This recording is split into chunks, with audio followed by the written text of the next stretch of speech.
Khan global institute के निदेशक Khan sir अभी तक अंडरग्राउंड है। पुलिस इधर उधर दबिश दे रही है, लेकिन खान सर पुलिस की गिरफ्त से अब तक बाहर है। पटना के कोचिंग वर्ल्ड में खान सर की इस कहानी ने माहौल पूरी तरह से गरमा दिया है। आज फायर सर्विस की जांच के लिए पूरी टीम कोचिंग पहुंची। मानकों पर खरा उतरने की कई शर्तों में झोल नजर आया। कहा जा रहा है कि अगर मानकों पर तुरंत कोचिंग मैनेजमेंट ने एक्शन नहीं लिया तो सेंटर सील भी किया जा सकता है। मतलब एक के बाद एक खान सर मुश्किलों के घेरे में घिरते जा रहे हैं।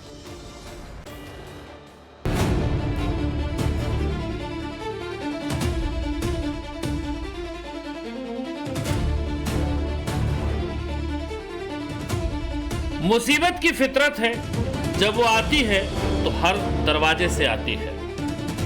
पटना में कोचिंग इंडस्ट्री के शाइनिंग स्टार खान सर यानी फैसल खान के सामने बीते एक सप्ताह से मुसीबत ऐसे आई है, लग रहा है जैसे सब कुछ उड़ा ले जाएगी। फरार चल रहे हैं खान सर, ये तो जान ही रहे हैं सब लोग, इसीलिए पूछ भी रहे हैं कि बाकी सब तो ठीक है लेकिन फरार क्यों हैं? फरार होना या अंडरग्राउंड होना ये काफी हद तक साबित करता है कि दाल काली है। खान सर की दाल में कितना कालापन है उस पर आते हैं, लेकिन ये ताजी तस्वीरें खान सर के लिए खतरनाक है। खान ग्लोबल स्टडीज यानी केजीएस कोचिंग की जांच करने के लिए अग्निशमन विभाग पहुंचा है। हर स्तर पर सुरक्षा मानकों की जांच हो रही है। पूरी बिल्डिंग में टीम देख रही है कि अगर आग लग गई तो छात्रों के निकलने के लिए आपातकालीन निकासी है कि नहीं। आग को बुझाने के लिए अग्निशमन उपकरण पूरी तरह एक्टिव है कि नहीं।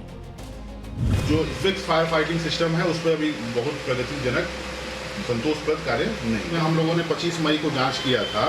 25 मई को हमारी टीम ने जांच करने में पाया कि यह टोटल 5 तल्ले का भवन है जो कि 4000 स्क्वायर मीटर के एरिया को आच्छादित करता है। इसकी ऊंचाई 18 मीटर की है।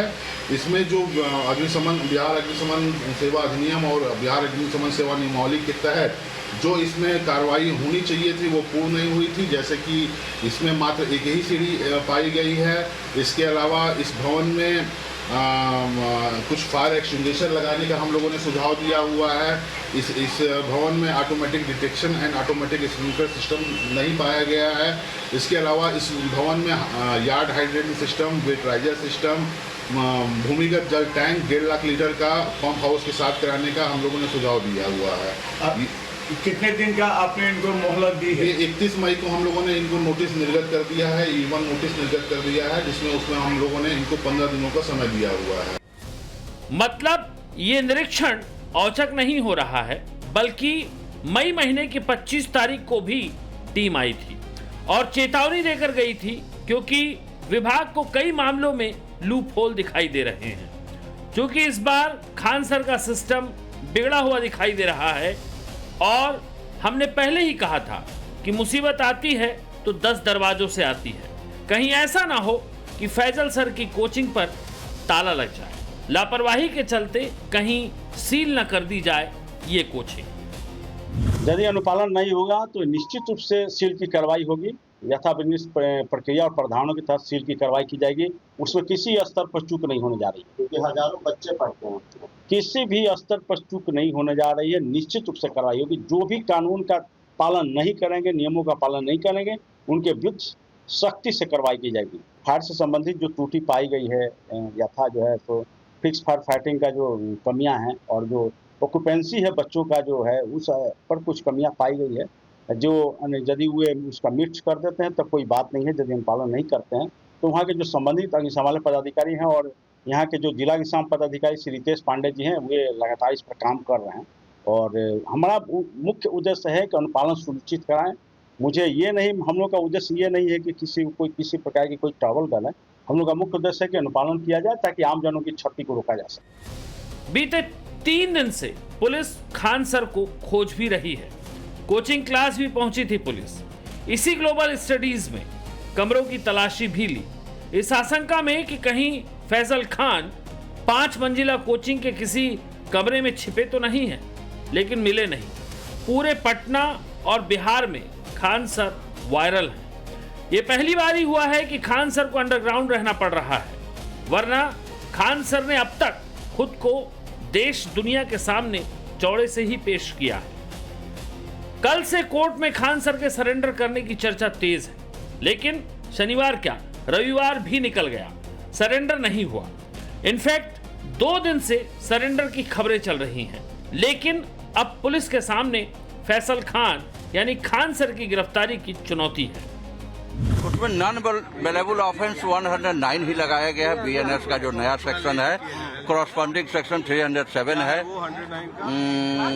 कॉरस्पॉन्डिंग सेक्शन 307 है, अटेम्प्ट टू मर्डर का है, लेकिन ऐसा कोई उसमें आरोप है ही नहीं। अटेम्प्ट टू मर्डर क्या चार्ज हो गया उसमें? कोई चार्ज नहीं है, बिना चार्ज के ही 109 लगाया गया। सरेंडर नहीं करेंगे अभी नहीं। अच्छा, पुलिस गिरफ्तार उनको कर सकती है एफआईआर के? पुलिस तो कभी भी कर सकती है। अब उनको एफआईआर के लिए गिरफ्तार करने के लिए वारंट लेना पड़ेगा कोर्ट। वारंट अभी नहीं लिया है? नहीं लिया, पुलिस ने नहीं लिया है कोर्ट? नहीं। फैसल खान के खिलाफ दर्ज एफआईआर में संगीन आरोप लगाए गए हैं। केस बीएनएस की धारा 109 के तहत दर्ज किया गया है, जिसमें 10 साल की जेल और जुर्माने का प्रावधान है, और इसमें जमानत भी नहीं मिलती। जाहिर है खान सर पर इस वक्त मुसीबत का पहाड़ टूट पड़ा है, लेकिन इस पहाड़ को तोड़ा किसने? दरअसल थोड़ा पीछे चलिए। 2 जून को मुसल्लापुर हाट इलाके में खान ग्लोबल स्टडीज के मेन गेट पर मारपीट और तोड़फोड़ की घटना होती है। खान सर आरोप लगाते हैं कि वो कम फीस लेते हैं, इसीलिए दूसरे कोचिंग वाले मतलब ज्ञान बिंदु कोचिंग वाले उनसे रंजिश रखते हैं, और ज्ञान बिंदु के मालिक रोशन आनंद उन्हें धमकियां दे रहे थे। पुलिस शिकायत दर्ज करती है और शिकायत के आधार पर एक्शन लेते हुए ज्ञान बिंदु के डायरेक्टर रोशन आनंद को गिरफ्तार कर जेल भेज देती है। लेकिन खान सर ने अपनी बाजी तो खेल दी, मगर पूरा मामला तब पलट गया जब ज्ञान बिंदु एकेडमी की तरफ से घटना के दिन का एक वीडियो सामने आ गया। वीडियो में खान सर के 2 पर्सनल सिक्योरिटी गार्ड खुलेआम हवाई फायरिंग करते हुए दिखाई दे रहे थे। वीडियो को संज्ञान में लेकर पुलिस ने खान सर के कोचिंग सेंटर पर दबिश दी और दोनों बॉडीगार्डों को गिरफ्तार कर लिया।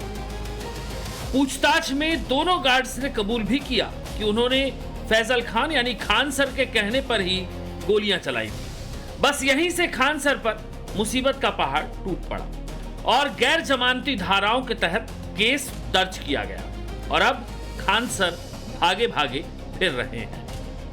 घटना तो 2 जून की थी, लेकिन इसकी भूमिका बनी 27 मई को, जब बिहार में सिपाही भर्ती के नतीजे आए। खान ग्लोबल स्टडीज और ज्ञान बिंदु कोचिंग दोनों ने अपनी कक्षाओं में सबसे ज्यादा छात्रों के सफल होने का दावा किया।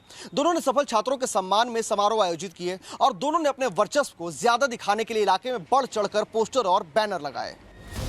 लेकिन विवाद तब गहरा गया जब खान सर के कोचिंग स्टाफ ने ज्ञान बिंदु कोचिंग के बोर्ड पर अपना बैनर लगा दिया, और ये पोस्टर चिपकाने और फाड़ने की घटना दोनों कोचिंग के बीच बड़े विवाद की वजह बन गई। क्यों पोस्टर वार हुआ, क्यों एक दूसरे को बड़ा दिखाने की कोशिश की गई? तो इसका सीधा जवाब है वर्चस्व। सिपाही, दरोगा, बीपीएससी, एसएससी और रेलवे जैसी परीक्षाओं की तैयारी के लिए छात्रों को अपनी कोचिंग में लाना सबसे बड़ा टारगेट है। बिहार में कोचिंग उद्योग छोटा मोटा नहीं है। एक अनुमान के मुताबिक इंडस्ट्री तकरीबन 15,000 करोड़ की है, जिसमें पटना इस इंडस्ट्री का सबसे बड़ा हब है। सरकारी नौकरी की तरफ बिहार के युवाओं का झुकाव इसकी बड़ी वजह है। तभी बीते कुछ सालों में देश में कोटा के बाद पटना कोचिंग का दूसरा सबसे बड़ा सेंटर बन चुका है। पटना ही पटना में नहीं तो नहीं 3 से 4 लाख छात्र प्रतियोगी परीक्षाओं की तैयारी करते हैं, और पूरे बिहार में यह आंकड़ा तकरीबन 10 लाख पहुंचता है। देश में प्राइवेट कोचिंग का सहारा लेने वालों का औसत तकरीबन 27% है, तो वहीं बिहार का औसत 52% के करीब है, यानी जस्ट डबल। कुछ मीडिया रिपोर्ट्स और डेटा प्लेटफॉर्म के आंकड़ों को देखें तो बिहार में कुल 6,383 रजिस्टर्ड और नॉन रजिस्टर्ड कोचिंग संस्थान हैं, और इनमें से तकरीबन आधा यानी 1200 से 3,000 तक छोटे बड़े सेंटर्स अकेले पटना में हैं, जिसमें खान सर की कोचिंग यानी खान ग्लोबल स्टडीज को इस कोचिंग इंडस्ट्री के तालाब का मगरमच्छ माना जाता है, इसीलिए तालाब की छोटी मछलियां मगरमच्छ को पसंद नहीं। ज्ञान बिंदु अकादमी के साथ हुआ विवाद इसी वर्चस्व का हिस्सा है। खान सर का कितना भौकाल है, इसका अंदाजा उन्हीं के पैतृक गांव भाटपार रानी देवरिया से आए रिएक्शन से लगाइए। हमको तो डर है, हमको अपने जान माल की भी डर है कि ये आदमी, ये बिहार का इतना बड़ा माफिया बन गया है इस वक्त कि इसको उंगली दिखाना बड़ा मुश्किल है। वो कि अपने आगे किसी को समझता नहीं है, वो सोच रहा है कि हम किसी को भी अपने पैरों तले मसल देंगे। और जो है मेरे ही घर के बगल में उनका घर है, तो मैं जो देख रहा हूँ कि 18 बॉडीगार्ड लेकर शिक्षक तो नहीं चलते हैं, शिक्षक नहीं, माफिया जरूर लग रहा है, शिक्षक नहीं लग रहा है। बात तो सही है, शिक्षक को बॉडीगार्ड रखने की क्या जरूरत, लेकिन जैसा हमने बताया कि शिक्षा अब सिर्फ शिक्षा नहीं रह गई, व्यापार बनी हुई है और बड़ा व्यापार बनी हुई है। एक दूसरे को कुचलकर आगे निकल जाने की होड़ है, और ये सिर्फ पटना की कहानी नहीं, ये पूरे देश की कहानी है। पटना से साकेत कुमार के साथ ब्यूरो रिपोर्ट, टाइम्स नाउ 9।